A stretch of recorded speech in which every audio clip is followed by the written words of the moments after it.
Législative du 8 janvier 2023. Le débat.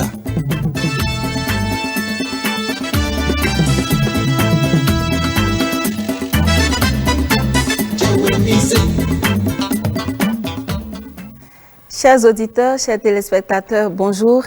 Bienvenue à ce 4e débat des partis politiques en lice pour les élections législatives du 8 janvier prochain. Ce plateau est consacré à l'un des secteurs leviers du développement socio-économique, je veux nommer l'éducation. De la maternelle au supérieur, les différents niveaux du système éducatif béninois sont en permanente mutation depuis quelques années, ceci au gré des enjeux nationaux et des impératifs qui conditionnent l'atteinte de l'ODD4. En effet, l'objectif de développement numéro 4 prévoit qu'il faut assurer d'ici à 2030 l'accès de tous à une éducation de qualité sur un pied d'égalité et promouvoir les possibilités d'apprentissage tout au long de la vie. Quel cadre législatif devrait permettre au Bénin de réaliser ses ambitions? Les représentants de ces partis politiques qui souhaitent siéger à la 9e législature du Parlement vont nous exposer leur vision sur la question. Angèle Toboula, bonjour. Cécile Goudou, bonjour. Mesdames et messieurs, bonjour et merci de nous rejoindre dans ce 4e débat qui a pour thématique l'éducation. Nous vous présentons les représentants de partis politiques sur ce plateau.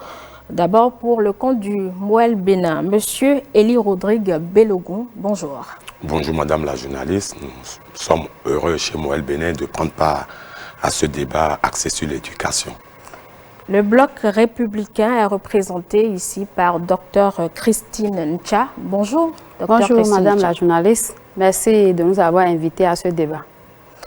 Anissé Tidjo pour le compte du parti MPL, bonjour. Bonjour Madame la journaliste, c'est une occasion primordiale pour nous d'accoucher nos idées novatrices susceptibles de guérir les maux éducatifs du Bénin. Les démocrates, représentés par Dr Paul Atiou, bonjour. Bonjour Madame. Le parti Les Démocrates est le parti du peuple souverain qui a au cœur de son programme pour la 9e législature la revalorisation de la fonction enseignante. La FCBE, Dr Mohamed Akintola, bonjour. Bonjour Madame la journaliste, bonjour chers téléspectateurs et merci de nous donner de ces occasions, j'allais dire sans cesse répétées, de participer au débat national et à la construction de notre pays. Docteur Valérie Idossou pour le compte de l'UDBN, bonjour à vous. Bonjour Madame la journaliste, c'est un plaisir pour l'Union démocratique pour un Bénin nouveau d'être sur ce plateau pour défendre ses idées en rapport avec l'éducation. Et puis enfin, Ake Natondé pour le compte de l'Union progressiste Le Renouveau. Bonjour. Bonjour mesdames, bonjour à tous les compatriotes qui nous suivent. C'est un plaisir vraiment pour moi personnellement et pour notre parti politique, l'Union progressiste Le Renouveau, de prendre part à ce débat. Avant de démarrer ce débat, nous devons vous rappeler le principe. Nous aurons 90 minutes d'échange et pour ces 90 minutes, chacun des représentants de partis politiques aura 11 minutes. Ce qui veut dire, si un représentant excède ces 11 minutes avant la fin de ce débat, eh bien, il n'aura plus droit à la parole. Ceci étant, la première personne, le premier représentant de parti à prendre la parole selon le tirage est le parti Bloc républicain, représenté, je vous le rappelle, par Dr Christine Ncha. Première question donc, quel est l'état des lieux des différents tests de loi sur le système éducatif au Bénin? Merci Madame la journaliste. C'est un grand plaisir pour nous, le parti Bloc républicain, de prendre part à ce débat pour faire la lumière sur tout ce qui a été réalisé en termes d'éducation au Bénin. Et depuis 2016 jusqu'en 2021, le gouvernement a engagé l'assainissement et l'amélioration des conditions de l'éducation. Et cela s'est traduit par des années scolaires stables et apaisées qui favorisent de meilleurs résultats. Il y a eu également le recrutement des enseignants, dont 52 165 aspirants pour combler les déficits, puis approcher l'idéal d'une classe, un enseignant. Il y a eu également la relance du programme de cantine scolaire au primaire. Il y a eu la restructuration du Conseil national de l'éducation pour en faire un programme majeur de la politique éducative. Il y a eu également l'adoption du plan sectoriel du secteur de l'éducation et la mise en harmonie des calendriers scolaires et universitaires à partir de 2017 jusqu'en 2018, le réaménagement de la carte universitaire, la création de l'agence pour la construction des infrastructures dans le secteur de l'éducation. Je vais passer parce qu'il y en a tellement, donc je vais m'en arrêter là. Merci. Le deuxième représentant de parti politique qui va prendre la parole, c'est celui du parti Mouvement populaire de libération et c'est vous, Anissé Tidjo. On va faire le même exercice, l'état des lieux des tests de loi sur l'éducation au Bénin. Merci madame. D'abord et avant tout, je voudrais vous notifier que je suis peiné d'entendre qu'il y a eu des années scolaires stables, ce que vient de dire l'intervenant de tout à l'heure. Il peut y avoir des années scolaires stables parce qu'on a empêché les gens de manifester, d'exprimer leur mécontentement, la répression des droits de grève et autres. L'état des lieux, jusqu'en 2020-2021, l'école s'avère un droit inaccessible au Bénin, selon l'UNICEF. Et les chiffres qui appuient ça, il y a 43% de filles qui n'ont pas accès à l'éducation, 36% de garçons. Et les facteurs qui expliquent ça sont notamment l'éloignement des écoles, je peux dire moins d'écoles, le coût de la scolarité et la considération socio-culturelle. Tout ce qui vient d'être dit prouve que mon pays se porte bien sur papier. Si l'UNICEF a fait ce constat, au sein du MPL, nous avons juste voulu faire respecter notre Constitution. Si on peut respecter la Constitution, les mots seront amoindris.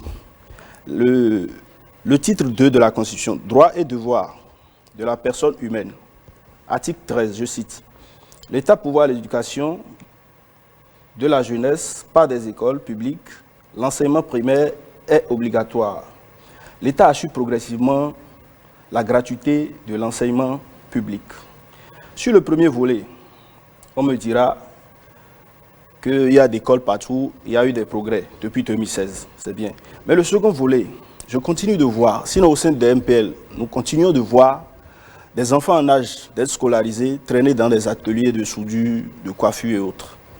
Là, il n'y a pas le sentiment que quelque chose est fait. Mieux, l'État ne suit pas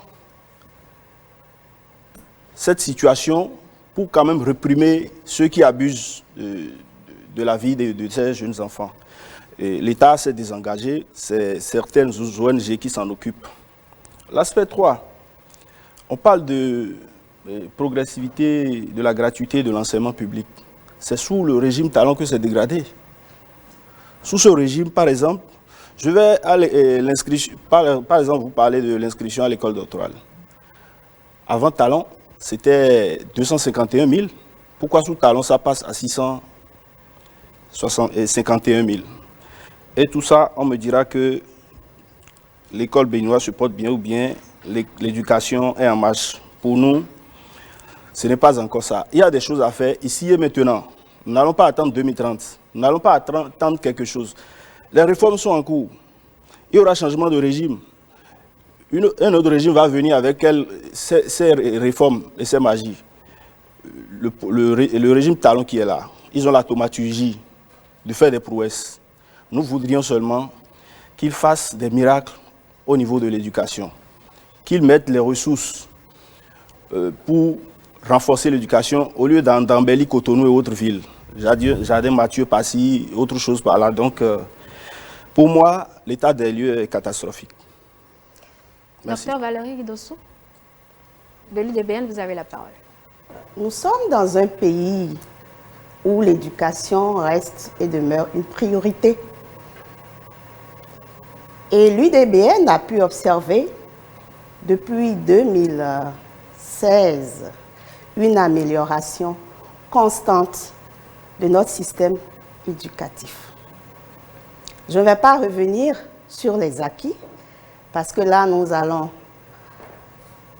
à une élection pour être représentatif du peuple, et nous devons donc aller dans le sens de l'amélioration. Mais l'UDBN constate globalement que le gouvernement a fait beaucoup d'efforts. Des efforts qui se font ressentir dans les familles quand la cantine est gratuite pour la majorité des enfants. Vous comprenez que mes frères qui sont à Perere, mes frères qui sont dans un arrondissement qu'on appelle la Donga, dans Djougou, mes frères qui sont à Keret, à Dassa, peuvent aller à l'école plus facilement. En termes de cadre législatif, on passerait des heures à dire ce que le Bénin a en matière de cadre législatif lié à l'éducation. Mais il me plaît de rappeler la loi d'orientation sur l'éducation de 2003 qui met en avant l'éducation comme une priorité. Et l'éducation, ce n'est pas seulement l'éducation formelle, ne l'oublions pas, c'est également l'éducation non formelle. Et nous savons que chaque année, il y a des milliers de nos filles et de nos garçons qui quittent l'éducation formelle. Que deviennent-ils? Il y a également la loi cadre sur l'enseignement. Si je ne me trompe, cette loi a été prise cette année-ci, en janvier 2022, et est plutôt axée sur les questions de formation technique et professionnelle. En la matière, c'est des avancées parce que le Bénin passe d'une pyramide de base horizontale à une pyramide d'éducation de base rectangulaire. Je pense que là-dessus, le Bénin a avancé. Mais il reste beaucoup de choses à faire. Pour l'UDBN, la priorité de l'égalité en matière d'éducation est un principe non négociable. Ensuite, la question d'inclusion. Le « leave no one behind » sont les deux principes sur lesquels l'UDBN compte se fonder lorsque ses représentants seront à l'Assemblée nationale pour que toutes les familles du Bénin puissent envoyer leurs enfants à l'école. Et quand je parle d'inclusion, je parle des personnes handicapées, je parle également des enfants des familles pauvres, parce que le creuset entre l'accès pour les enfants des familles pauvres et pour les enfants des familles riches se creuse au quotidien. Merci. Dr Paul Atiou, représentant du parti Les Démocrates, vous avez la parole. D'accord. Merci. Et l'état des lieux du système éducatif au Bénin, c'est tout à fait catastrophique. Si nous prenons par exemple la loi d'orientation votée par l'Assemblée nationale le 17 octobre 2003, en son article 1er qui dit clairement « L'éducation en République du Bénin constitue et demeure la première priorité nationale ». La 8e législature, qu'est-ce qui a été fait? Au contraire, cette loi a été violée. Quand dans cette loi, on dit l'enseignant ne doit pas être évalué en dehors de sa classe. Qu'est-ce que nous avons constaté avec le régime de la rupture? Des enseignants, de plus de 25 000 enseignants reversés par le président Boniaï, on leur a imposé un test dit diagnostic. Et ça a permis à l'État de radier 305 enseignants formés sans que les députés de la 8e législature ne puissent interpeller le gouvernement. Ensuite, quand on prend, et on nous a parlé tout à l'heure que 52 155 enseignants AME, aujourd'hui, les AME constituent les 90% des enseignants. Et ces 90% des enseignants aujourd'hui sont clochardisés avec de maigres salaires. Nous sommes aujourd'hui 27. Ces enseignants, les 52 155 enseignants, n'ont pas eu leur salaire pour fêter la Noël avec leurs enfants. Ce qui est tout à fait grave. Et on se demande s'ils auront leur salaire pour le nouvel an. Voilà comment on encourage le système éducatif.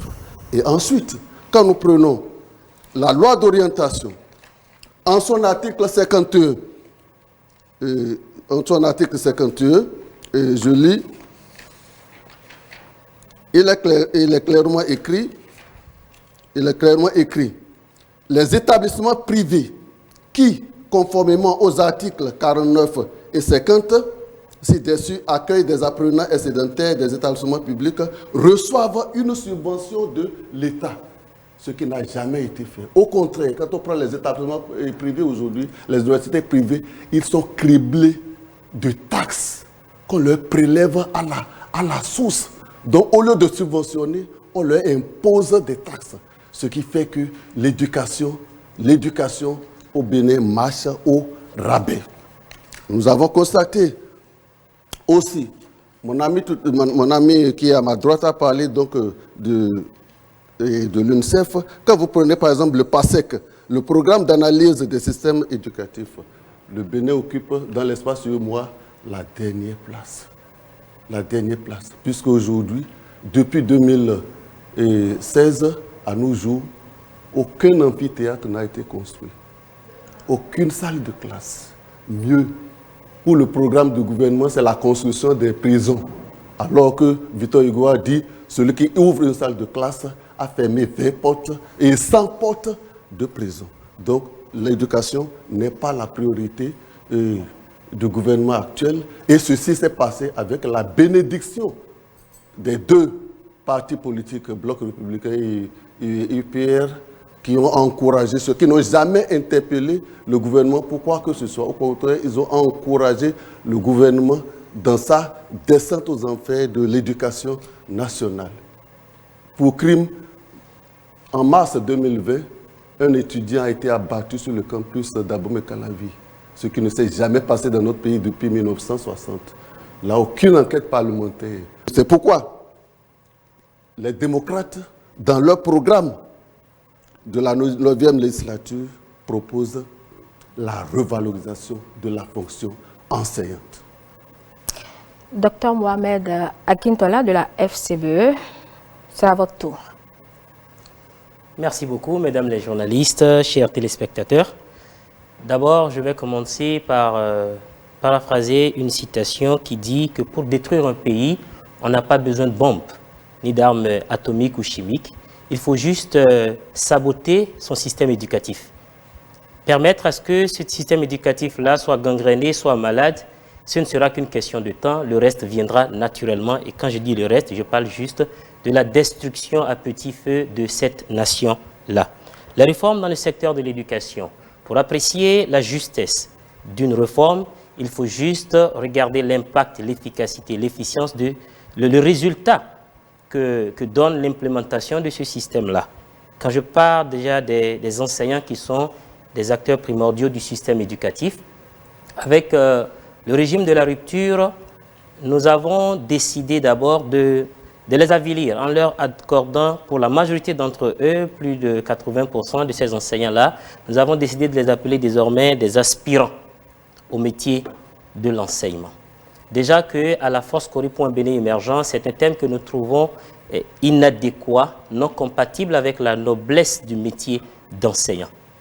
On a décidé de les former, les anciens vacataires, donc de les former pour les retenir, pardon, de les tester, j'allais dire, pour les retenir. On se demande jusqu'à aujourd'hui sur quelle base ces tests ont été faits. Parce que lorsque vous allez dans nos collèges d'enseignement généraux, des enseignants qui, à la base, ont étudié la langue anglaise à l'université, ont fait la didactique anglaise à l'université d'Abomey-Calavi, sont testés, sont recrutés sur cette base-là, et dans le déploiement, on estime qu'il n'y a pas suffisamment d'heures dans le collège où ils sont pour faire l'anglais, et donc il faudra les balancer pour devenir professeurs de français. Des professeurs d'EPS, d'éducation physique et sportive, qui se retrouvent des professeurs de sciences de la vie et de la terre. Faire des réformes sur papier, c'est bien. Mais si l'efficacité, si dans le fond, ce n'est juste que du folklore, où est-ce que nous menons le système éducatif béninois? Au-delà de ça, on les a testés, mais on a refusé de les former. Et on continue de les appeler aspirants parce qu'on estime qu'ils n'ont pas encore la qualité d'être des enseignants à temps plein ou des enseignants reconnus comme tels par l'État ou agents permanents de l'État ou agents tout ce que vous voulez.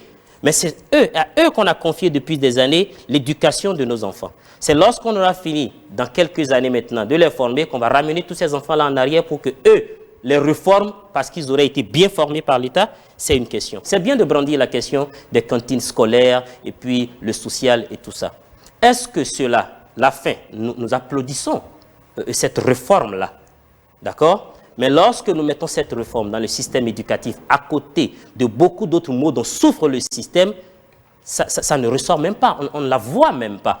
Si, aujourd'hui, avec la cherté de la vie occasionnée par la gestion que nous avons, on donne un repas par jour à mon enfant à l'école, alors que cette cherté me prive même.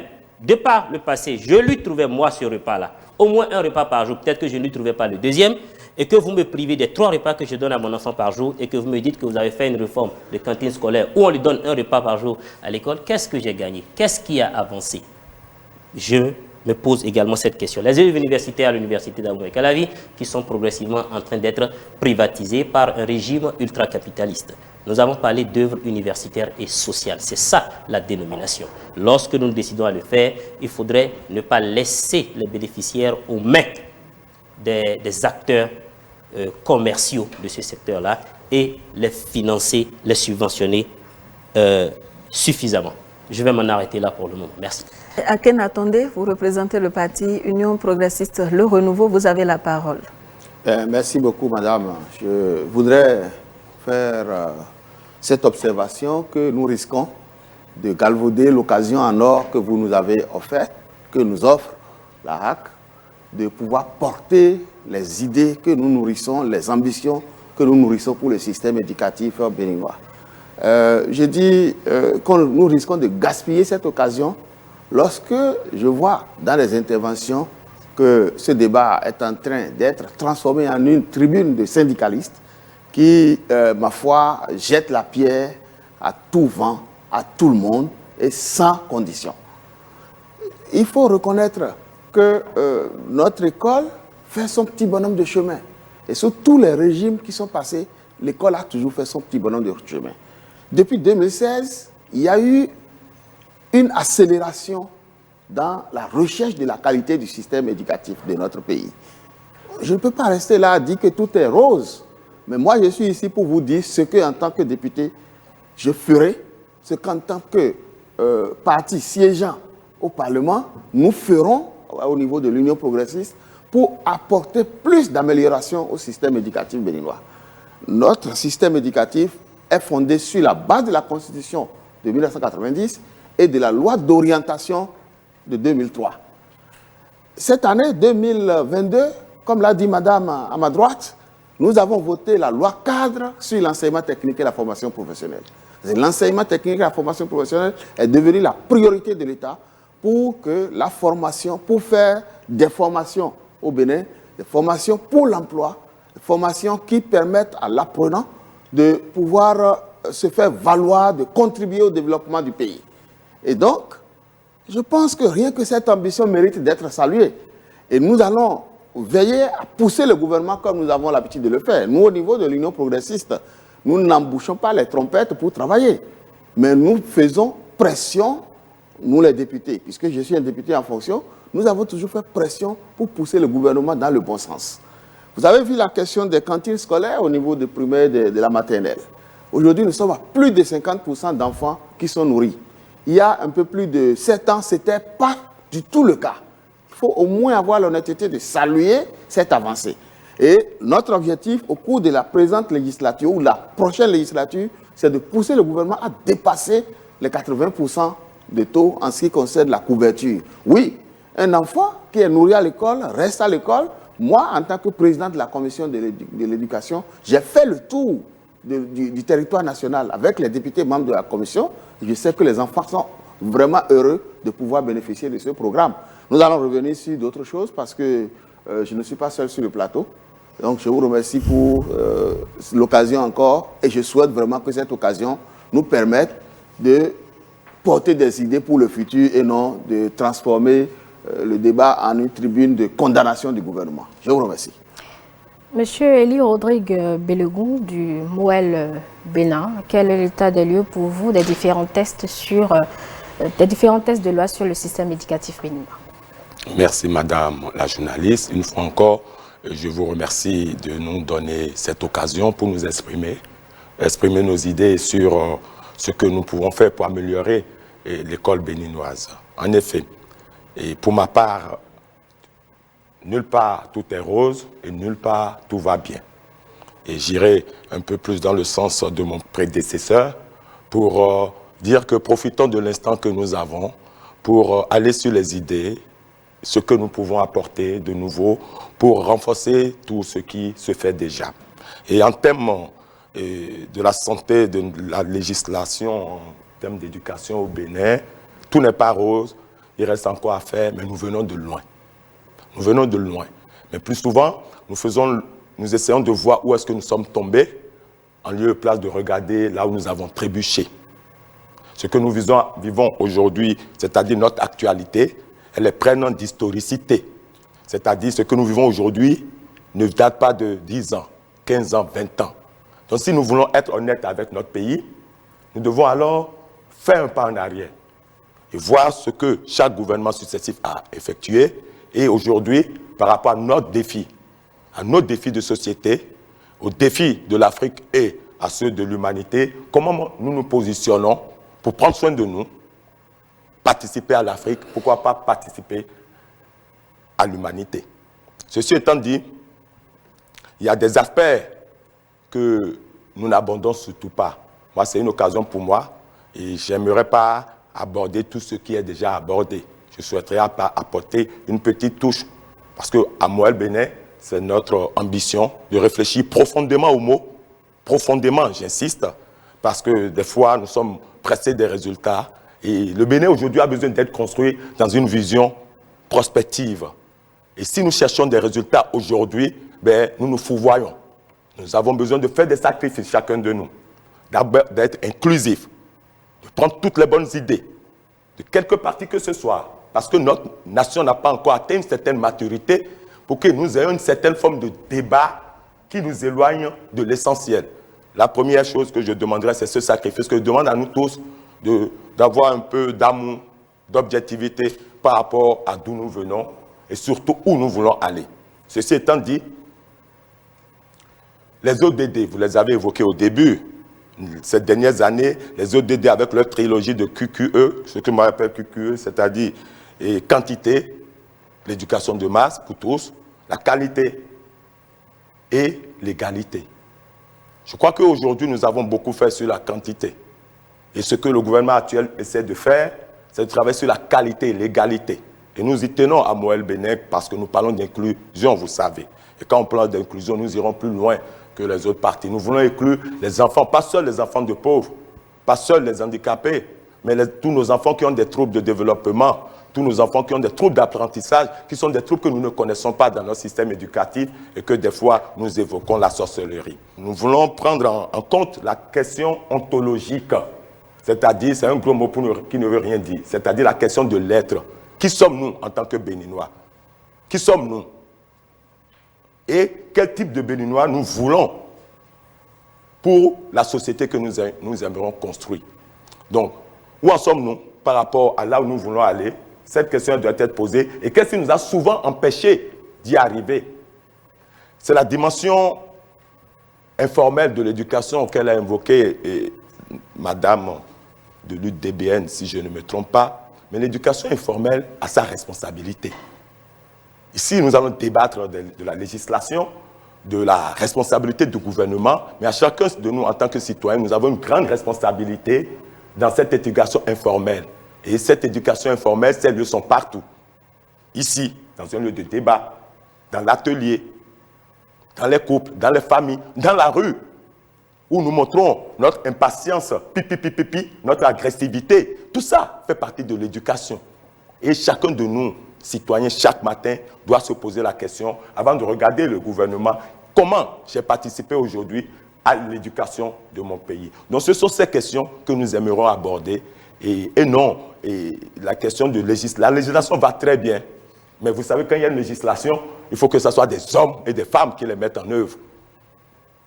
Et souvent, ces hommes et femmes, si on en a manqué jusqu'ici, c'est que c'est notre éducation qui ne les a pas donné les outils. Vous avez évoqué la question syndicale, effectivement. Est-ce que, pour laisser un droit de syndicalisme, il faut que la notion de syndicalisme arrive à une certaine maturité dans le pays. Mais si le syndicalisme doit servir à des intérêts personnels, si le syndicalisme doit servir à des intérêts politiques et non à l'intérêt de la coopération et du système au complet, alors on conçoit que nous pouvons en parler et mettre... Donc il faut être objectif. Pourquoi on a sectionné un droit? Il ne faut pas dire juste qu'on a coupé un droit. Pourquoi on l'a fait? Ce serait intéressant aussi d'en parler. Je vous remercie, je vais m'en arrêter là pour le moment. On va passer à la question suivante. Vous allez nous dire quelle est l'offre législative que proposent vos formations politiques sur ces deux aspects que je vais évoquer. Le premier, c'est la gratuité des enseignements maternels et primaires. Et le deuxième, la scolarisation, mais aussi le maintien des apprenants dans le système scolaire le plus longtemps possible, notamment les filles. On va commencer par la représentante du parti Bloc républicain, Dr Christine Ncha. Vous avez la parole. Merci, madame. Avant de répondre à votre question, j'aimerais revenir sur quelques points évoqués tout à l'heure par mes collègues.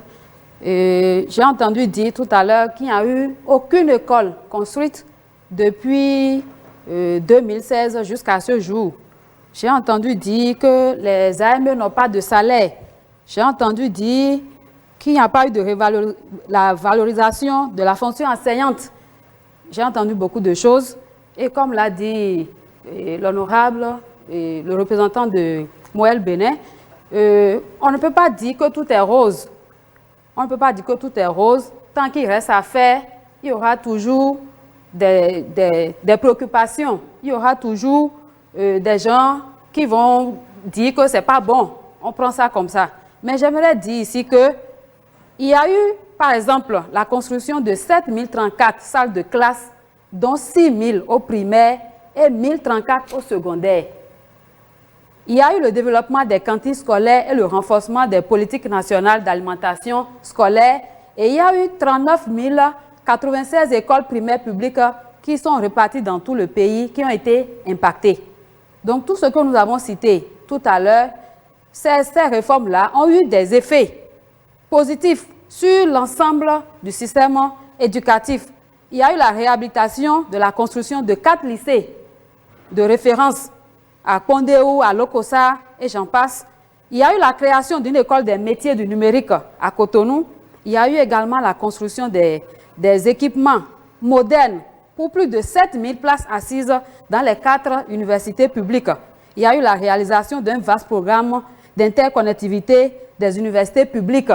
L'opéralisation du premier campus de Semen City One, avec des programmes de formation de pointe grâce au partenariat noué avec de grandes écoles internationales. Il y a eu également le démarrage du parc d'innovation de Semen City, donnant accès à des outils de conception et de fabrication numérique pour favoriser de nouvelles pratiques d'innovation et de production. Tout à l'heure, je vais revenir sur tout ce qui a été mis en place. Tout ce que nous citons là, de 2016 à 2021, ce quinquennat a permis au régime en place de poser un diagnostic profond sur le système éducatif. Et suite à ce diagnostic-là, il y a eu des perspectives et dans ces perspectives, il y a certains qui sont déjà amorcés. Donc pour revenir à votre question, vous avez parlé de la gratuité de l'école, du maintien des filles à l'école, par exemple. La gratuité de l'école est effective et nous souhaitons, nous, au niveau du Bloc républicain, où nous plaçons l'éducation au cœur de nos préoccupations, nous souhaitons que cette gratuité s'élargisse au niveau du secondaire à toutes les filles. Et au niveau du primaire, par exemple, vous allez remarquer qu'avec le programme de la cantine scolaire, il y a eu le taux de participation des filles à l'école qui est élevé aujourd'hui. Les examens également ont connu d'amélioration. Donc, nous ne pouvons pas dire que tout est mauvais, mais il y a eu des avancées que nous devons encourager et soutenir. Et c'est ce que nous faisons au sein du Bloc républicain. Merci. MPL représenté par M. Tidjo, que proposez-vous en matière d'offres législatives pour la scolarisation et le maintien des apprenants, notamment les filles, dans le système éducatif? Avant d'aller aux propositions du mouvement populaire de libération, je voudrais qu'on clarifie quelque chose. Nous n'avons pas une autre opportunité de dire la vérité à ce régime dictatorial qui nous gouverne. Nous n'allons pas laisser le régime Talon faire 10 ans de réforme. Nous parlons de l'école d'hier. L'école qui a fait les Djogbenou, les maître Joseph Djogbenou, qui a fait beaucoup de cadres. L'école, dans l'état d'aujourd'hui, peut faire combien de Djogbenou demain? L'école telle que gérée, on nous dit, ce régime a fait 5 ans de réforme. Ce régime fait encore un autre quinquennat. Et on nous dit de se taire pour que tout aille comme ça, que tout le monde regarde dans le même sens et que bon, le pays va bien. Pour nous, ce n'est pas bon. Et au sein du MPL, nous sommes allés faire notre petite enquête sur les cantines scolaires. Mais allez-y voir, que consomment nos enfants? Dans quelles conditions les repas là sont préparés? Qui prépare? Et pourtant, c'est une ONG, sinon 2, qui finance aussi. Combien l'État met dedans? On est allé voir, je dis, des repas qui manquent d'hygiène, préparés avec des bois de feu, et en plein air, avec des femmes, excusez-moi, peu propres. Et on nous dit qu'il n'y a pas de viande. Il n'y a pas de viande, que c'est une sorte de légumineuse qu'on met à la place de viande. Et ces dames sont payées par semaine, je crois, à 5 000 francs ou bien 2 000 francs. Et le MPL a payé quelques mois de prestations pour ces femmes. Donc, si vous voulez dire sur ce plateau que les cantines scolaires sont une prouesse et que le peuple béninois doit applaudir, moi je vous dis, ne mentez pas à notre peuple, ne mentez pas aux Béninois. C'est en phase pilote, je crois. Ça n'a pas couvert tout le Bénin. C'est en cours. Donc, n'allons pas à une évaluation. Tant que c'est en phase d'essai, n'allons pas à une évaluation. Il y a des écoles qui n'en bénéficient pas. Et nous voudrions, une fois au Parlement, œuvrer au vote d'une loi pour l'amélioration des conditions des enseignants, notamment l'histoire d'Aspirana. Il y a des choses à revoir là.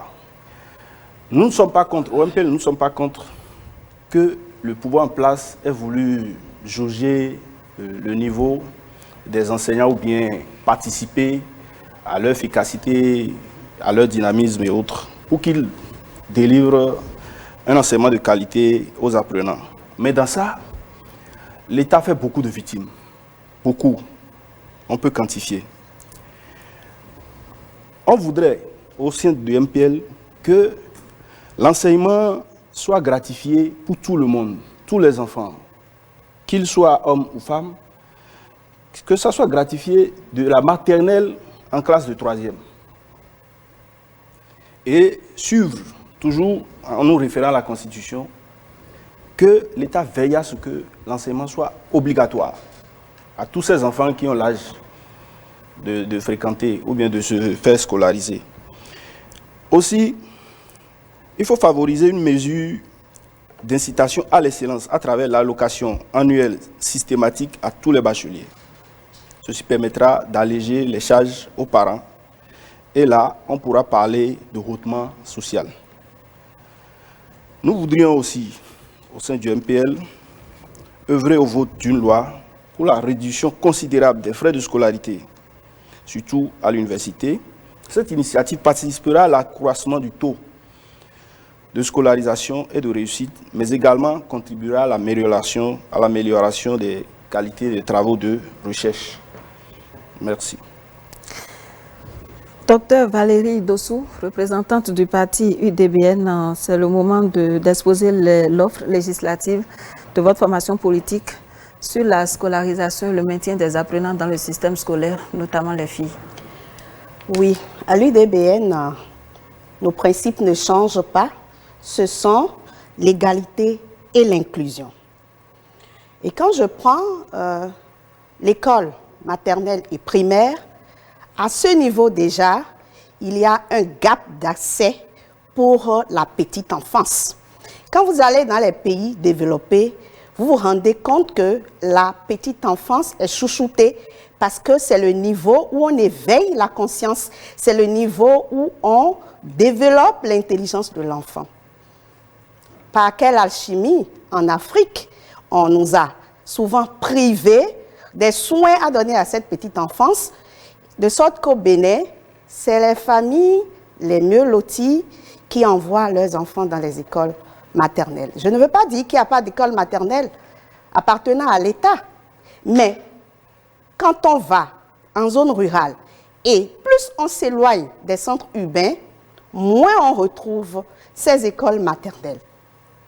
En lien avec l'égalité que nous promouvons, c'est de dire que l'État doit investir davantage dans l'école maternelle.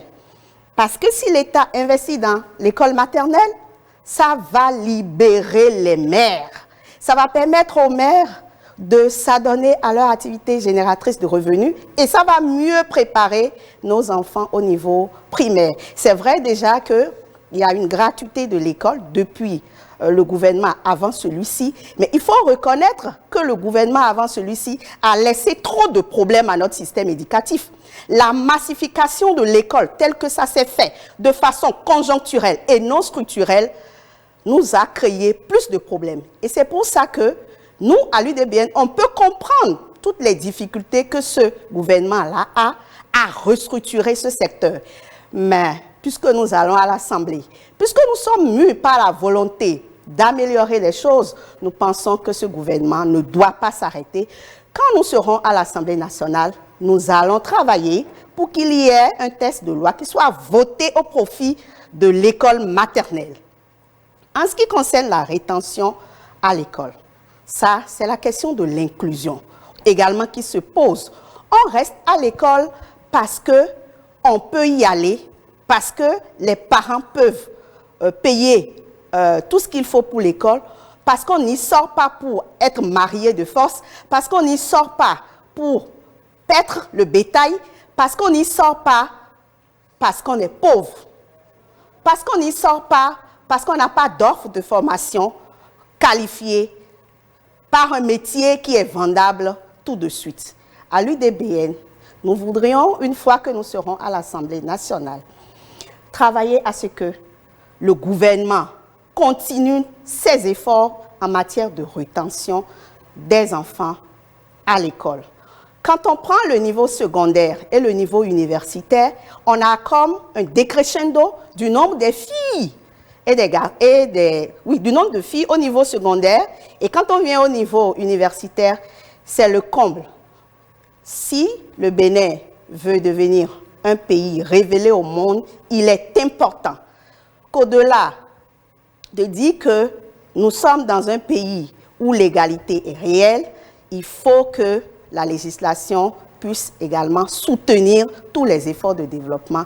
Et l'UDBN continuera par faire la promotion de ces deux principes, égalité et inclusion, pour une éducation de qualité au Bénin. Docteur Paul Atiou du Parti Les Démocrates, sur la même question, je rappelle déjà que vous avez puisé 4 minutes 20 de votre temps de parole. D'accord. Merci. Et je voudrais quand même rectifier sur ce plateau que tous les partis qui sont ici sont indépendants. Nous ne dépendons pas des députés de l'Assemblée monocolore. Aujourd'hui, le système éducatif a évolué et on ne parle plus de syndicats, mais on parle plutôt de partenaires sociaux. D'accord? Et c'est en cela que nous avons amené les députés de la 4e législature à voter la loi d'orientation. Et je l'ai ici, tout ce que j'ai dit, c'est les tests. C'est les tests, c'est les lois de la République. Et nous sommes habitués à un régime de contre-vérité, rectifier que la Noël 24-25, j'ai dit que les AME n'ont pas leur salaire. Et là, c'est vérifiable. Je n'ai pas dit qu'ils n'ont pas leur salaire pour fêter la Noël. Là, c'est vérifié. Aujourd'hui, nous sommes à l'heure du numérique. Allez sur Google, tapez les 100 meilleures universités de l'Afrique. Vous ne trouverez pas le Bénin. Vous ne trouverez pas l'université d'Abomey-Calavi. Et ce qui arrive parce que les efforts consentis par les gouvernements précédents ont été dévalorisés par le régime actuel. En quoi faisant? Nous avons, quand vous prenez toutes les universités de l'espace humois et de l'Afrique, il y a la démocratie, l'élection des responsables à divers niveaux. Quand nous prenons l'élection des recteurs et consorts, mais ce régime est venu mettre fin à l'élection des recteurs, des doyens, des directeurs d'école pour faire le clientélisme. Et pour cela, les députés n'ont pas pipé mot. Donc, au cœur des démocrates, nous avons la revalorisation de la fonction enseignante, la démocratisation de l'enseignement pour permettre à l'enseignant de vivre mieux. On nous parle de la loi cadre sur l'enseignement technique. Rappelons-nous qu'en 2016, la première des choses qu'aucun régime n'a jamais fait dans ce pays, c'est de fermer les universités créées par le président Dr Boni Yayi. Des universités ont été fermées, des lycées techniques ont été fermés, ce qu'on n'a jamais vu dans un pays. Donc nous devons quand même œuvrer pour mettre les acteurs du système éducatif dans de très très bonnes conditions. Je suis enseignant. Combien d'enseignants ont été recrutés à l'université depuis 2016? Aujourd'hui, nous assistons à la fuite des cerveaux. Au contraire, comme on l'a dit tout à l'heure, donc pour être docteur, aujourd'hui, nous sommes fiers d'avoir des docteurs. D'accord, donc de 251 000, on est allé à 651 000. Et ces docteurs, aujourd'hui, bon nombre de jeunes sont recrutés dans les universités et au Niger, au Burkina Faso et consorts. Alors que le Bénin était le quartier latin d'Afrique. C'est nous qui donnons, c'est nous qui formons, c'est nous qui avons formé des enseignants en Côte d'Ivoire, au Sénégal, au Gabon et consorts. Donc les meilleurs enseignants se trouvaient au Bénin. Mais aujourd'hui, on nous a parlé. Qu'est-ce que nous avons vécu? Quelqu'un a parlé ici tout à l'heure du professeur Diogbe. Nous avons le professeur de droit constitutionnel de renommée internationale, Joël Aïvo, qui croupit aujourd'hui en prison sans que les députés ne réagissent. Et nous avons, à l'heure où nous parlons, plus d'une centaine d'élèves et d'étudiants qui croupissent en prison sans que quelque chose ne soit fait pour que ceux-là retrouvent leur liberté. On veut nous parler de quoi? On parle de la gratuité. La gratuité a commencé par le président d'honneur du Parti Les Démocrates, le docteur Thomas Boni Yayi, et de façon progressive. Ainsi, de 2014, 2015, 2016, l'exonération de la contribution des filles de la 6e en 3e et de la seconde en terminale, ça a commencé en 2014. Mais quand le régime actuel est arrivé, ils ont mis fin à cela. Et donc de la seconde en terminale, les filles qui n'avaient pas l'habitude de payer la contribution sous le régime de Yayi, on les a amenés à payer la contribution. C'est à l'approche maintenant des élections qu'ils ont dit que bon, et nous allons commencer par ainsi de suite. Voilà l'État, quand on parle de gratuité, ce que l'État en fait. Nous sommes pour le système éducatif, l'amélioration du système éducatif, parce que quand vous prenez par exemple, Nelson Mandela a dit, l'éducation est l'arme la plus efficace qu'on puisse utiliser pour changer le monde. Tant que le système éducatif se porte mal, notre pays ne va jamais se développer. Et c'est ce à quoi donc, les démocrates s'attellent et feront à la 9e législature pour que notre pays puisse retourner à sa valeur de quartier latin d'Afrique. Docteur Mohamed Akintola de la FCBE, vous avez la parole. Merci beaucoup. La gratuité de l'éducation à la maternelle et au primaire, oui.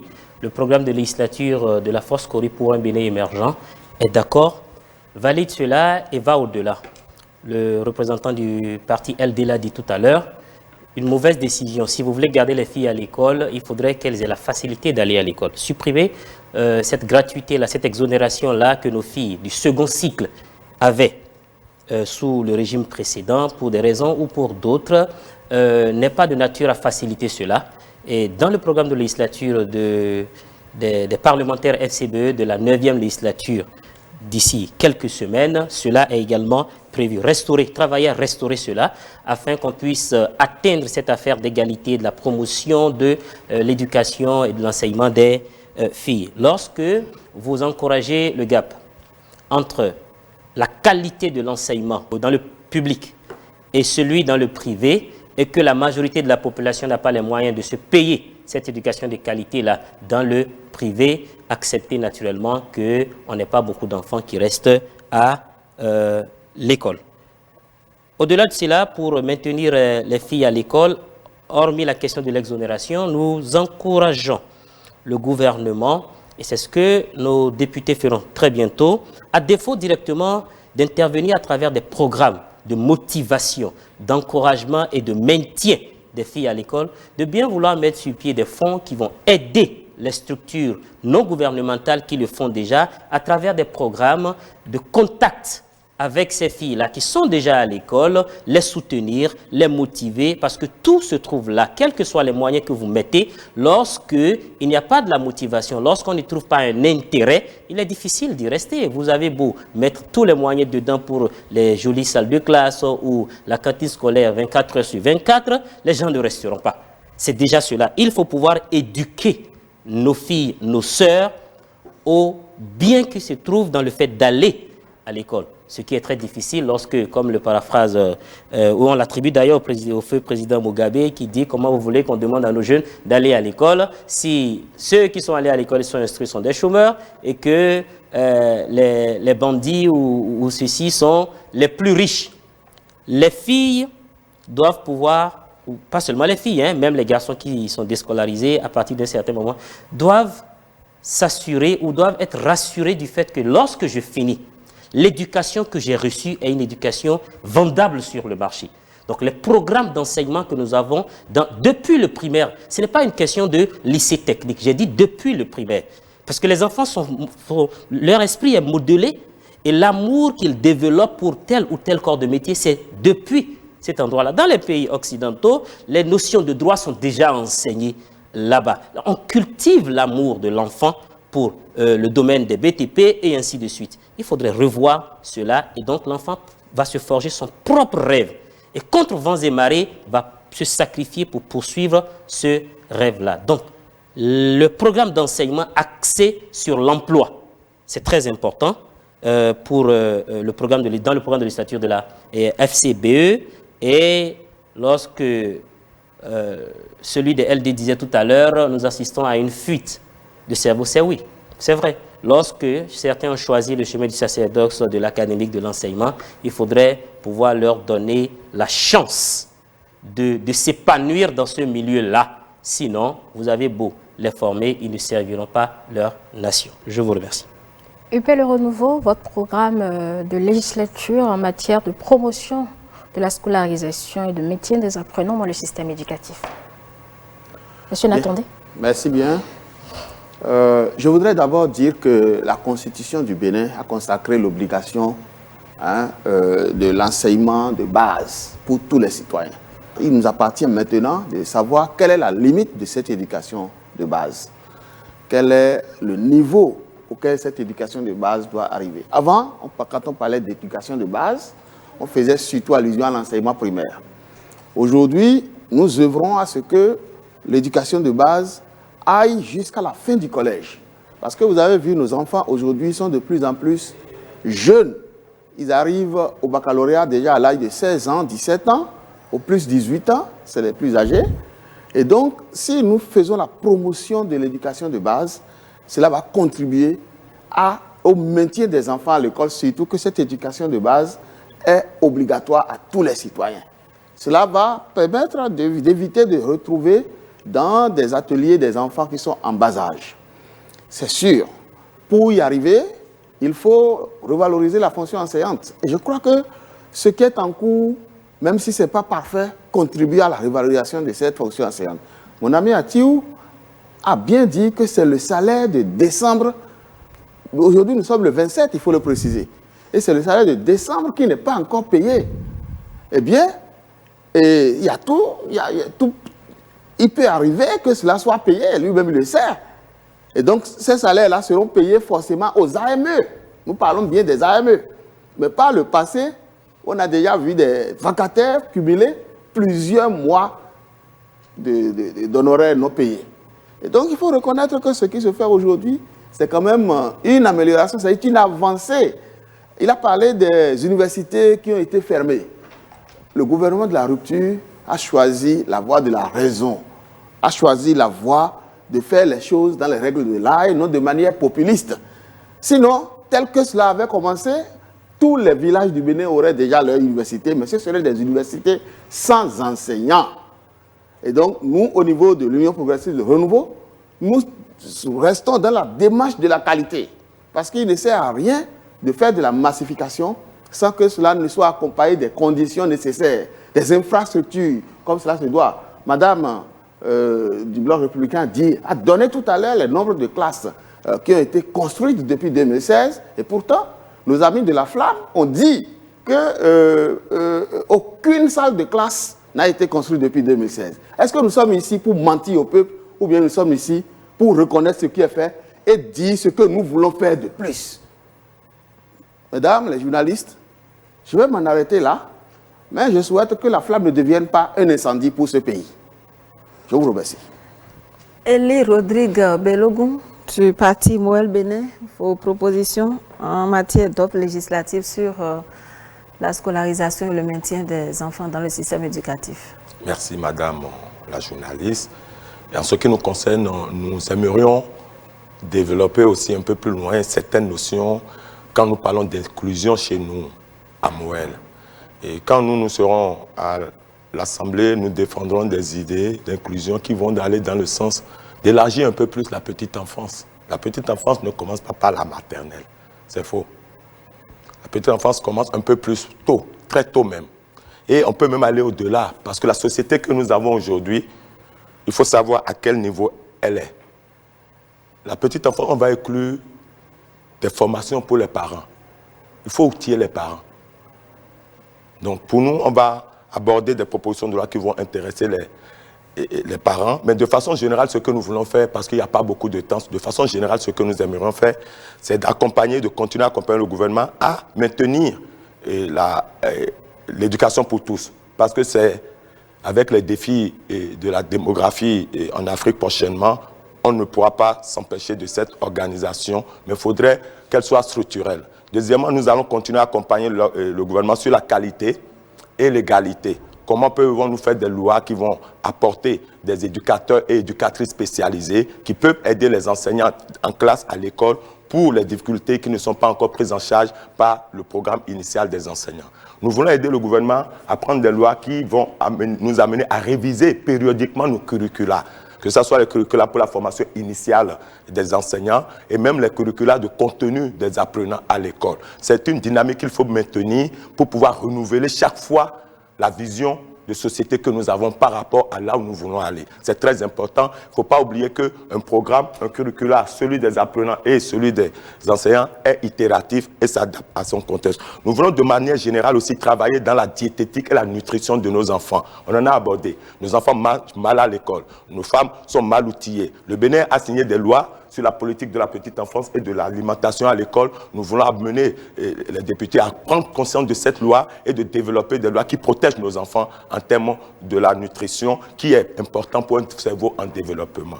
Nous voulons travailler avec les députés, aller voir comment nous pouvons adapter. On parle souvent des ODD, comment nous pouvons les contextualiser à nos objectifs de développement de société. Nous voulons amener la vision des enseignants-chercheurs. Nous avons beaucoup de docteurs au Bénin, mais il y a très peu de recherches sur notre système éducatif, sur ces débats. Nous voulons aussi intervenir parce qu'on pense souvent au Bénin que quand c'est la quantité de l'école qui fait la qualité, nous voulons travailler aussi sur le temps que nos enfants passent à l'école, parce qu'il y a certaines... Vous parlez tout à l'heure de l'Occident, mais l'Occident s'occupe des disciplines à l'école, petite enfance à l'école, mais l'après-midi, les Occidentaux ont du temps, à partir de 14 h, pour aller faire du théâtre, de la musique, des jeux, plein d'autres choses, plein d'autres activités qui développent d'autres pans de leur éducation. Donc, ce sont tous ces aspects que nous voulons apporter en termes d'organisation, depuis la petite enfance, en prenant en charge les parents, jusqu'à l'université où nous voulons travailler sur des enseignants-chercheurs qui puissent nourrir la dynamique de renouvellement de nos outils pédagogiques et accompagner nos enseignants. Donc, de manière globale, c'est ce que je pourrais vous dire. On ne pourra pas étaler tout notre plan ici. Nous allons poursuivre ce débat avec une autre question, cette fois-ci à l'échelon supérieur. Quelqu'un l'a rappelé tout à l'heure, dans l'enseignement supérieur, le mode de désignation des recteurs, vice-recteurs, douaniens et vice-douaniens des universités publiques a connu des réformes. L'expérience de l'élection a fait place en 2021 à la nomination. Voici donc la question sur cet aspect précis que proposent vos partis politiques respectifs en matière de législation. Docteur Christine Tcha, vous avez la parole. Le Bloc républicain qui a épuisé déjà 5 minutes 16 secondes. Merci, Madame la journaliste. Avant de revenir sur la question, j'aimerais dire et préciser ici que au sein du BR, au sein du Bloc républicain, nous avons comme idéologie la promotion de la femme qui est l'actrice principale, qui est au cœur de l'éducation. Et pour preuve, pour ces élections, les femmes sont positionnées au niveau de la 15e, de la 16e, de la 18e, de la 19e comme titulaires des postes. Et donc, ces femmes, comme on le disait tout à l'heure ici, elles seront dans l'ensemble outillées pour défendre toutes les lois concernant l'éducation, concernant les femmes. Et cela pourra permettre à ce que, au sein de nos populations, les enfants soient mieux éduqués pour pouvoir eux-mêmes avoir des modèles à l'Assemblée ils pourront également suivre ces modèles-là pour devenir des cerveaux, comme on est en train de le dire ici. Et en ce qui concerne le Bloc républicain, la nouvelle vision plutôt en matière de l'éducation, c'est la promotion de l'enseignement professionnel et technique pour que l'école béninoise forme désormais une main-d'œuvre qualifiée. C'est toujours dans ce même ordre que, à l'université, il y a eu des réformes pour structurer un peu le désordre qui était installé à l'université. Donc aujourd'hui, on ne va pas parler de... on a nommé les doyens, on a nommé les responsables. On les a nommés pour une bonne cause parce que auparavant ils étaient élus, mais on a constaté que dans ce système-là, les choses ne se passaient pas tel que ça devait se faire. Et c'est pour ça que l'État, le gouvernement a pris ses responsabilités en aidant les enseignants à mieux s'organiser. Et c'est ce que nous observons aujourd'hui. Et moi, je trouve que c'est une bonne chose. Donc, je disais que au Bloc républicain, nous allons œuvrer, quand nous serons au Parlement, à la valorisation des fonctions enseignantes. Nous allons œuvrer également à la promotion des filles, à l'éducation des filles. Donc, je vais m'en arrêter là. Merci. Anissé Tidjo du Parti Mouvement Populaire de Libération, le choix des responsables des universités publiques, quelle est l'offre législative de votre formation politique sur le sujet? Okay. Merci beaucoup. Nous avons remarqué seulement que le pouvoir en place a voulu manifester sa force dictatoriale à l'université également. Le désordre d'hier, l'université d'hier avec tout son désordre, c'est ça qui a fait les cadres. Plusieurs sont encore là. Et aujourd'hui, le choix des responsables est tout sauf démocratique. Nous suggérons qu'on remette en place l'ancien système. Qu'on permette à l'enseignant d'être à l'aise lorsqu'il travaille, lorsqu'il est, en tant qu'universitaire, lorsqu'il dispense ses cours, en tant que responsable au niveau de l'administration ou à un niveau, qu'il soit à l'aise aussi, qu'il ne soit pas sur la crainte éternelle parce qu'il y a un régime là qui surveille tout et qui veut réprimer la personne qui ne regarde pas dans son sens. Donc c'est un peu difficile de voir des choses se passer de la sorte. On ne laisse pas... Nous ne sommes pas démocratie. Donc, au MPL, nous voudrions seulement que l'État ne s'ingère pas dans le choix des responsables au niveau des universités publiques. Merci. Docteur Valérie Dossou. Merci, Madame Angèle. Je souhaite revenir sur 2 petits points.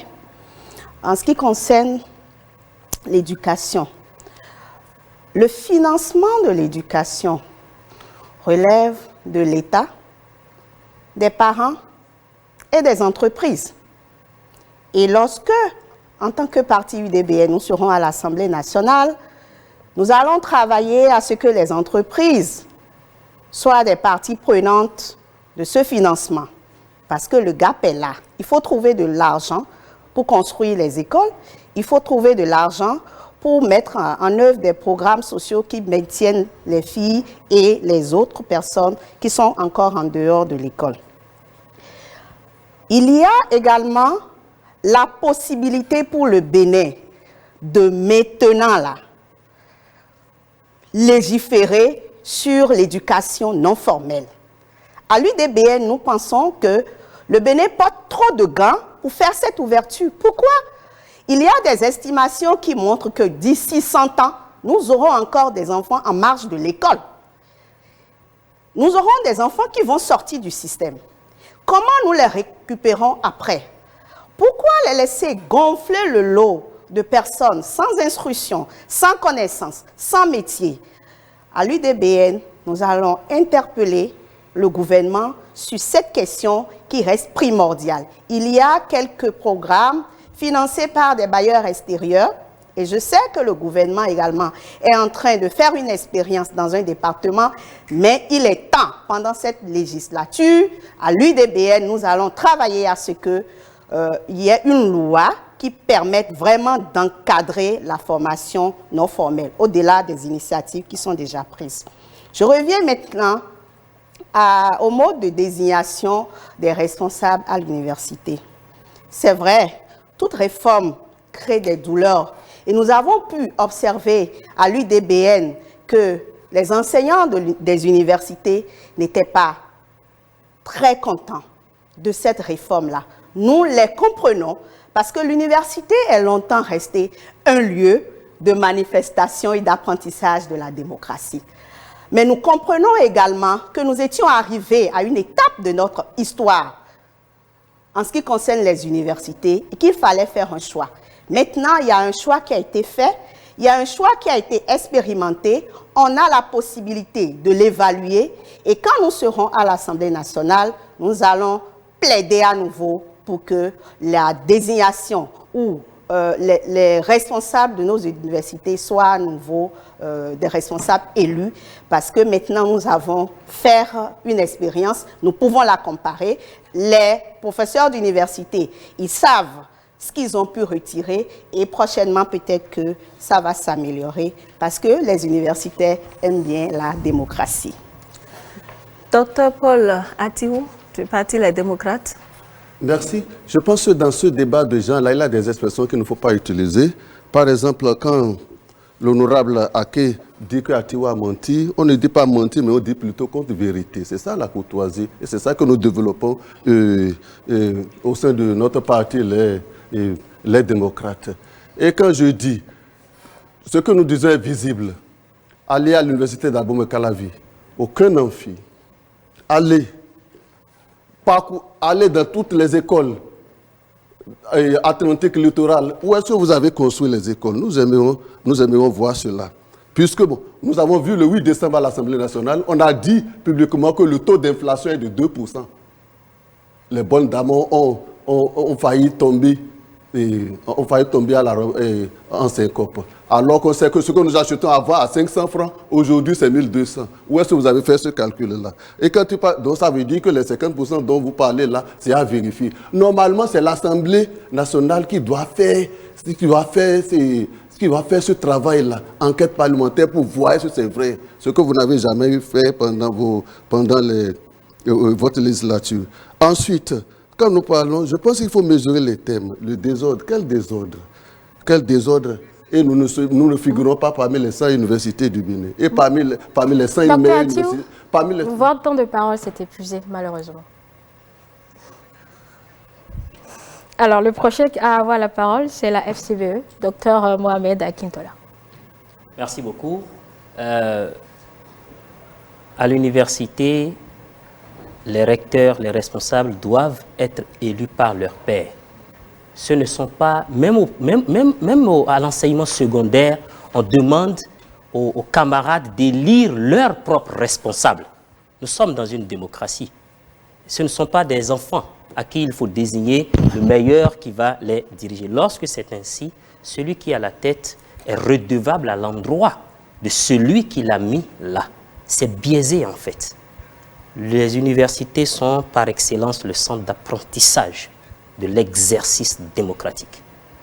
Les députés FCBE travailleront à rétablir les universitaires dans leurs droits en ce qui concerne leur droit à désigner parmi leurs pairs qui est le mieux habilité à les diriger. Merci. À quel attendez du parti Union progressiste Le Renouveau sur le choix des responsables des universités publiques? Merci bien.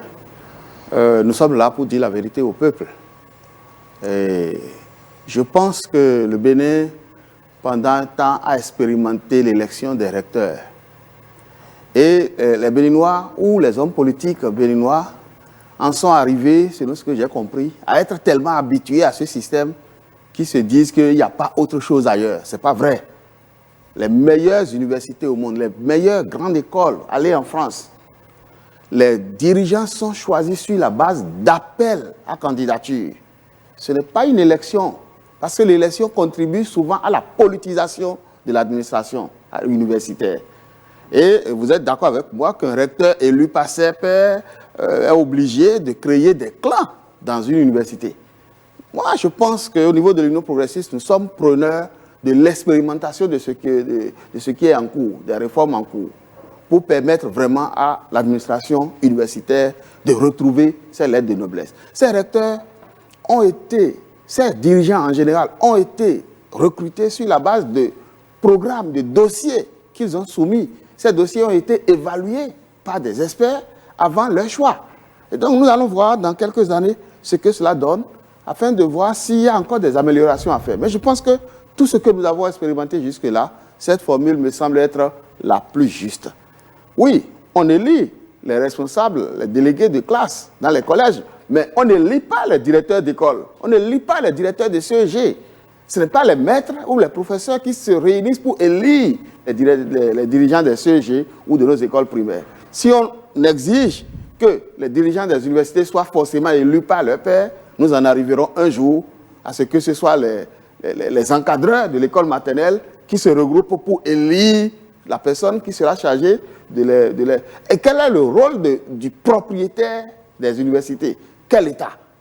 C'est l'État qui définit sa politique et qui doit être en mesure de dire voilà comment cette politique doit être mise en œuvre. Ce n'est pas une question de démocratisation. Il ne faut pas que nous soyons trop complexés par rapport à tout ceci en nous disant tout est ramené à la dictature dans notre pays par les hommes politiques.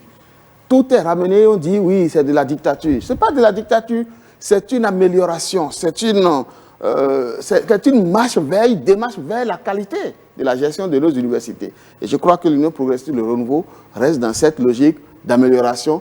Ce sera évalué et les améliorations nécessaires en son temps seront apportées. Et nous, on est dans cette logique de légiférer à ce que l'université retrouve vraiment ses lettres de noblesse dans notre pays. Nous ne sommes pas, le Bénin n'est pas parmi les 100 universités, les meilleures universités, mais est-ce que c'est le Bénin seul qui n'est pas parmi les 100?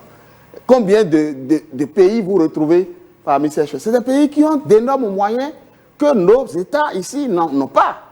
Parmi les 100 dont vous parlez, est-ce que vous avez retrouvé même un pays de l'UEMOA? Non, vous allez retrouver le Maroc, l'Afrique du Sud, le Nigeria, et voilà des pays qui ont de grands moyens à investir. Et dans ces pays-là, je ne crois pas... Docteur Atio.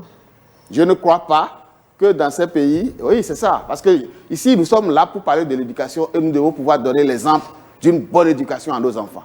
Et donc, je voudrais que vous le rappeliez à l'ordre. Merci. Merci à vous. Moël Bénin, représenté par Elie Rodrigue Bellegon, vous avez la parole sur la même question et vous en êtes à 9 minutes 10 secondes. Merci. N'ayons pas peur du changement. Si nous avons un autre système, c'est que l'autre a quelques aspects à corriger. Donc, allons jusqu'au bout de celui-ci. On va évaluer et on verra. Je vous remercie. Eh bien, on passe à la question suivante. Le nombre limité d'enseignants qualifiés et d'établissements adaptés ne permet pas aux apprenants à besoins spécifiques de jouir pleinement de leurs droits à l'éducation, comme leurs autres camarades qui ne sont pas porteurs de handicap. L'exercice ici est de savoir ce que proposent vos formations politiques pour permettre à ces enfants porteurs de handicap d'avoir accès à l'éducation. On va commencer par vous, docteur Christine Tchad du Parti Bloc républicain. Merci, Madame la journaliste. Et avant de revenir à votre question, j'aimerais retourner rapidement sur la question qui vient de passer concernant la nomination des responsables universitaires. Et dans le passé, cela se faisait normalement sans que pour autant on observe ce qu'on a eu pour les quelques années avant 2016. Donc, c'est pour mettre de l'ordre. C'est pour mettre de l'ordre et orienter un peu l'action au niveau de l'enseignement supérieur que le gouvernement en place a pris ces réformes-là pour pouvoir accompagner l'enseignement au niveau du supérieur. Revenant à votre question, au sein du Bloc républicain, la nouvelle vision en matière des enfants porteurs d'handicap est de les accompagner. Dès que nous serons à l'Assemblée, nous avons cette mission d'accompagner ces enfants-là à travers la promotion de l'enseignement de ces enfants pour qu'eux-mêmes puissent bénéficier des mêmes avantages que les autres enfants. Le BR met cette activité-là au cœur de ses préoccupations. Je vous remercie. MPL, c'est à vous, Monsieur Anissé Tidjo. Je vous rappelle, vous n'avez plus beaucoup de temps. Je ne suis pas député, je suis du grand peuple. Je suis de ceux qui souffrent et on doit aller corriger les choses. Ceux qui appartiennent au parti État et qui applaudissent sont complices de ce qui se passe.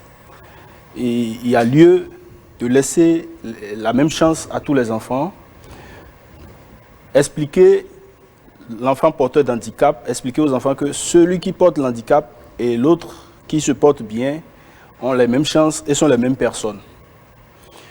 Nous allons aussi encourager les enseignants à être dans la fonction de ne pas quitter pour devenir pasteur ou bien autre chose.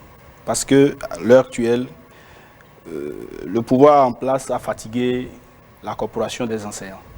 Merci. Docteur Valérie Idossou de l'UDBN. Nous sommes de l'UDBN, mais nous ne sommes pas complices de ce qui n'a pas été bien fait. Par rapport à votre question, notre suggestion, c'est que l'État doit mettre en place et l'Assemblée doit légiférer pour cela, la formation des enseignants spécialisés et ensuite adapter l'environnement à l'accueil des enfants handicapés. Car pour l'UDBN, tous les citoyens du Bénin comptent. Chers électeurs, ta voix compte. Elle compte pour une éducation de qualité. Docteur Valérie Idossou, sans vouloir vous interrompre, vous avez épuisé votre temps de parole. Toujours sur la question des enseignants spécialisés et la disponibilité des infrastructures scolaires pour les enfants porteurs de handicap, on va donner la parole à vous, Dr Mohamed Akintola, du parti Foscori pour un Bénin émergent. À travers son programme de législature intitulé « Un Parlement du peuple pour le peuple », les parlementaires FCBE légiféreront dans le sens de la création d'infrastructures pouvant recueillir nos compatriotes qui sont en situation de handicap, recruter d'abord et former des enseignants spécialisés pour leur suivi qui demandent assez de particularités et de délicatesse. C'est ce que nous proposons comme offre au peuple béninois, car ces personnes que nous appelons des personnes en situation de handicap ont quand même développé beaucoup d'autres aptitudes compensatoires qui font qu'ils sont également des contributeurs à la prospérité et au développement de notre pays. Et en tant que citoyens, ils ont aussi droit à bénéficier de tout ce qui est avantage ressources de ce pays. Je vous remercie. UPL Renouveau, les enfants porteurs de handicap sont des citoyens comme tous les autres. Ce sont des citoyens à part entière et ont droit à l'école, ont droit à l'éducation. L'UPL Renouveau continuera de promouvoir l'éducation inclusive. Éducation inclusive qui prenne non seulement en compte les filles dont nous avons parlé tout à l'heure, mais également ces enfants qui sont porteurs de handicap. Nous avons déjà légiféré par le passé en obligeant l'État à prendre en compte ces enfants-là dans la construction des infrastructures. Donc de plus en plus, vous allez constater que les nouvelles infrastructures qui sont construites prennent en compte la circulation des personnes handicapées, par exemple, dans nos écoles. Et les toilettes également, dans le cadre de la loi sur l'hygiène, doivent être conçues désormais pour permettre que ces enfants-là puissent avoir accès à ces services-là. Donc, globalement, nous continuerons dans cette lancée. Je vous remercie. Elie Rodrigue Belogou de Moël Bénin, sur la même question.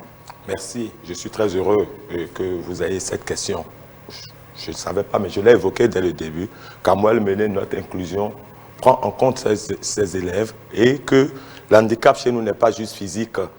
Il y a d'autres troubles d'apprentissage, donc faisons attention, ce n'est pas juste des infrastructures physiques, mais il faut aussi des infrastructures humaines, former des enseignants spécialisés dans ce sens pour prendre en compte tous ces enfants. Et là, je reviens rapidement sur la question ontologique. La question se pose à la base. Est-ce qu'un enfant qui a redoublé peut être productif pour le Bénin? Est-ce qu'un enfant qui n'a pas un pied ou deux peut être productif pour le Bénin? Est-ce qu'un bègue peut être productif pour le Bénin? Si la question ontologique est répondue à Naba, oui, nous avons toute la place pour ces gens-là et ils peuvent contribuer au développement et à la productivité de la nation. Eh bien, avant de conclure ce débat, on va accorder 1 minute à chaque représentant de parti politique sur ce plateau pour passer votre message sur le secteur de l'éducation. Et on va commencer par vous, docteur Christine Tchar du Parti Bloc républicain. Merci, Madame la journaliste. Sur le secteur de l'éducation, au Bloc républicain, nous faisons la promotion de la formation professionnelle et technique et nous accompagnons également le gouvernement en place dans ce sens. Actuellement, vous avez environ 630 enseignants qui ont été recrutés pour être formés. Et ils sont actuellement à l'Université nationale d'agriculture pour la formation technique et professionnelle de nos étudiants. Et nous voulons également faire la promotion de la jeunesse, du capital humain au sein du BR pour permettre à ce que tous les jeunes soient à l'école et que tous les jeunes aient un travail. Merci. MPL, Anissé Tidjo. Depuis 2016, il n'y a pas eu élection dans mon pays. Il n'y a eu que de simulation. Le grand peuple le sait. Nous sommes en lice, c'est pour aller éviter qu'on mette en place un parlement qui soit à résonance, une caisse de résonance pour le pouvoir en place. Nous sommes en lice, c'est pour permettre que tout aille bien dans tous les secteurs. Pour le moment, on n'est pas encore au Parlement, mais nous souhaitons que le chef de l'État consacre ses ressources plus à l'éducation qu'aux infrastructures routières et autres. Et nous nous étonnons pourquoi il s'intéresse si tant à ces choses-là. La priorité doit être le financement de l'éducation et non construire telle route, faire les jardins de ci et de ça. Nous voudrions, avant même d'aller au Parlement, que le président de la République pense à cela, qu'il sache que la priorité, c'est d'abord et avant tout l'éducation. Au MPL, nous aspirons à aller corriger les choses au Parlement et nous appelons le peuple à nous soutenir pour. Docteur Valérie Idossou de l'UDBN. Chers citoyens du nord au sud, de l'est à l'ouest, ta voix compte. Va aux urnes et vote l'UDBN, le seul parti des jeunes et des femmes, pour lui permettre de légiférer autrement et assurer une meilleure qualité de l'éducation. Chères personnes handicapées, l'Union démocratique pour un Bénin nouveau travaillera, interpellera le gouvernement pour que les décrets d'application de la loi 2017 sur la protection des personnes handicapées soient une réalité. Vive l'égalité et l'inclusion, vive l'UDBN. Je vous attends le 8 janvier prochain. Docteur Perlatiou du Parti Les Démocrates. chers élèves, étudiants, enseignants, chers parents d'élèves, chers promoteurs d'écoles et d'universités privées, votez le 8 janvier 2023, le Parti Les Démocrates, pour que la revalorisation de la fonction enseignante soit une réalité, afin que nous puissions libérer notre pays, afin que nous puissions alors restaurer notre démocratie chèrement acquise. Merci. Docteur Mohamed Akintola de la FCBE. Notre proposition, notre offre de législature a déjà été déclinée à travers toutes mes interventions ici. Avant donc de clôturer, je vais dire que nous perdons de vue le principe de base de la démocratie. Il est demandé ici que les partis d'opposition ne fassent pas le procès du gouvernement, mais c'est le devoir d'un parti de l'opposition. Si nous sommes un parlement d'accompagnement, des leaders d'accompagnement ou des peuples d'accompagnement, eh bien nous perdrons de vue l'essentiel. Le Parlement ne doit pas être contrôlé par l'exécutif. Pour guérir un malade, il faut d'abord faire un diagnostic. Et le diagnostic, il peut être amer, il peut ne pas être plaisant, mais c'est ce qu'il faut d'abord faire avant d'aspirer à la prospérité. Toutes les parties du corps ont leur rôle. Le nez pour respirer, les oreilles pour entendre. Lorsque les oreilles commencent à respirer, c'est qu'il y a un problème.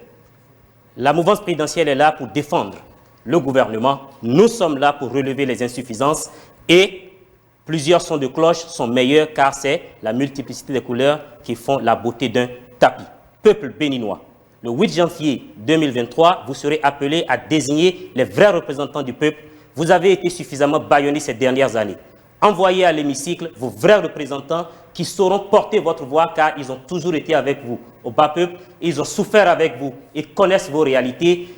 Envoyez les candidats Force Cori pour un Bénin émergent à l'Assemblée nationale afin de contrôler l'action du gouvernement et d'équilibrer dans un système démocratique la gouvernance de notre pays pour votre bien, pour une prospérité partagée du nord au sud, de l'est à l'ouest. C'est l'engagement que nous, candidats FCBE, nous vous faisons.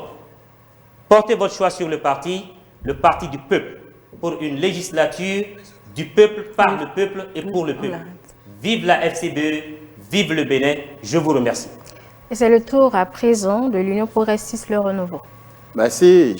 J'invite les compatriotes à voter utile le 8 janvier. Il faut voter utile parce que le mandat de la prochaine législature est de 3 ans et se trouve être inclus dans le mandat actuel du président de la République.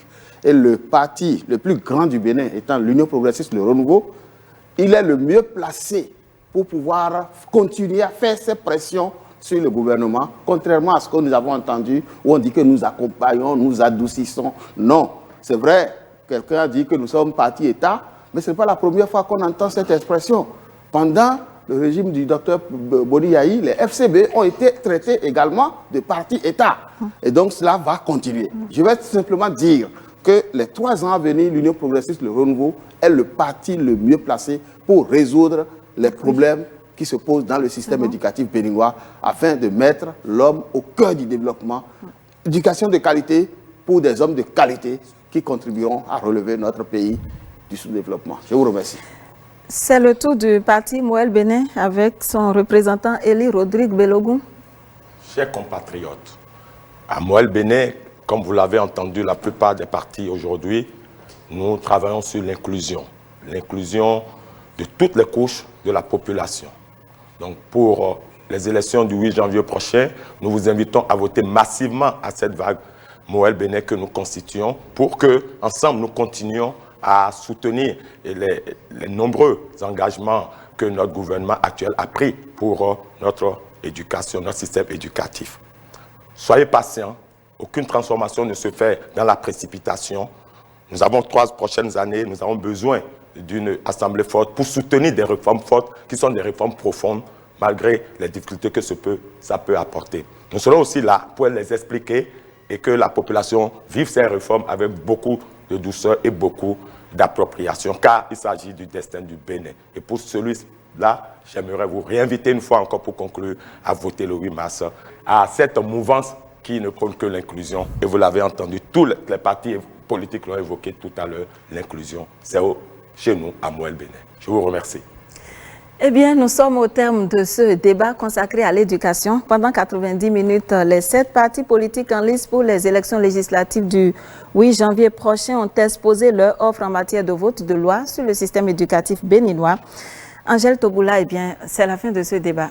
Oui, Cécile Goudou, c'est la fin de ce débat. Mesdames et messieurs, merci de nous avoir suivis. Nous avons reçu pour cette 4e thématique les représentants des partis Moël Bénin, représenté par Élie Rodrigue Belogun, le bloc républicain qui a envoyé Dr Christine Ncha, Anissé Tidjo pour le compte du parti MPL, Dr Paul Atiou pour les démocrates, Dr Mohamed Akintola pour la FCBE, l'UDBN, Dr Valérie Idossou et puis l'Union progressiste Le Renouveau représenté par Ake Natonde. Merci de nous avoir suivis.